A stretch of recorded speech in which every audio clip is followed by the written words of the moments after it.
আমরা এক অসহায় মেয়ের গল্প তুলে ধরব, যার নাম হচ্ছে তানজিনা। তানজিনার বাবা মা কেউ নেই। তানজিনা বড় হয়েছে তার দাদির কাছে।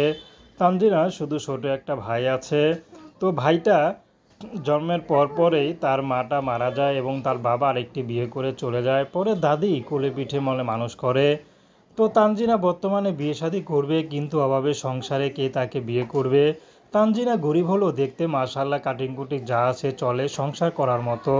লম্বাচূড়া মাশাল্লাহ ভালোই আছে। শুধু তানজিনা যৌতুক দিতে পারবে না, এই জন্য তানজিনার বিয়ে হচ্ছে না। তো কেউ যদি যৌতুক ছাড়া তাকে বিয়ে করে, সেই মানুষটি যেমনই হোক, তানজিনা বিয়ে শাদী করতে রাজি আছে। তানজিনার ব্যক্তিগত কোনো পছন্দ নেই। তানজিনাকে ভালোবেসে যে আপন করে নিতে পারবে, তানজিনা তার ঘরে যাবে। সে যদি বিবাহিত হয় সমস্যা নেই, তার ঘরে যদি বউ বাচ্চা থাকে তারপরও তানজিনা বিয়ে শাদী করতে রাজি আছে। তো দর্শক, এই ছিল তানজিনার জীবনের সংক্ষিপ্ত জীবন কাহিনী।